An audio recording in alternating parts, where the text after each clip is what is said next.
TV నేను ప్రియాంక బులెటిన్లో details చూద్దాం. నిజామాబాద్ పార్లమెంట్ ప్రజలు కాంగ్రెస్ పార్టీ చేసిన కుట్రలను తిప్పికొట్టారని ఎంపీ ధర్మపురి అరవింద్ అన్నారు. మరోసారి తన్ను గెలిపించిన జిల్లా ప్రజలకు ధన్యవాదాలు తెలిపారు. ఈ పార్లమెంట్ ఎన్నికల్లో కాంగ్రెస్ పార్టీ నాయకులు చిల్లర మత రాజకీయాలు చేశారని, అయినా ప్రజలు తమ వైపే నిలిచారని అన్నారు. ఎంత కష్టమైనప్పటికీ తాను ఎన్నికల్లో ఇచ్చిన అన్ని హామీలు నెరవేరుస్తానని ఆయన హామీ ఇచ్చారు.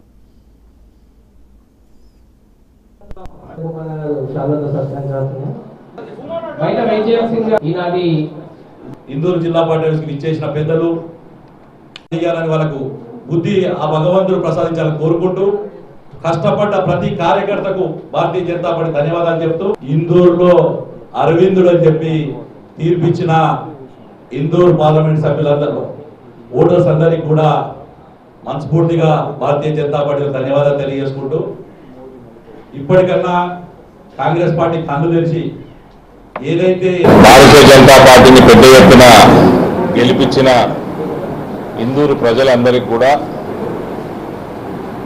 ప్రత్యేకంగా మహిళామూర్తులకి, ఎన్ఆర్ఐ సోదరులకి, రైతాంగానికి, యువతకి, వీళ్ళందరూ కూడా నిన్న మీరు రిజల్ట్ చూసినట్టయితే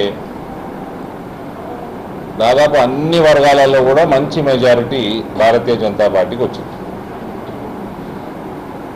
ఈ మతపరమైన రాజకీయాలు చేస్తున్న కాంగ్రెస్ పార్టీకి ముస్లింలు తప్ప ఎవ్వరు కూడా ఓట్లు వాళ్ళకి వేసింది చెప్పుకోదగ్గ ఓట్లు వచ్చిన పరిస్థితి లేదు. కాంగ్రెస్ పార్టీ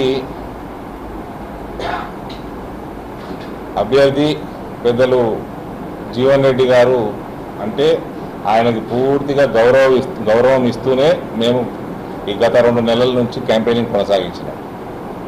ఎక్కడ కూడా వ్యక్తిగతంగా కానీ ఏమి కూడా ఆయనని ఏమీ అనలేదు. ఏం మాట్లాడినా కూడా రాజకీయంగా పనితనం మీదనే మనం మాట్లాడడం జరిగింది. అయితే మనం పని చేసుకోవాలి. రైతుల కళ నెరవేరింది. రైతులు పండించే పంటలకి మంచి ధర వస్తున్నది. ఇవన్నీ మోడీ ప్రభుత్వంలో వస్తున్నాయి. దానికోసం కింద మీద పడ్డాడు అరవింద్, పనిచేసిండు, సాధించిండు.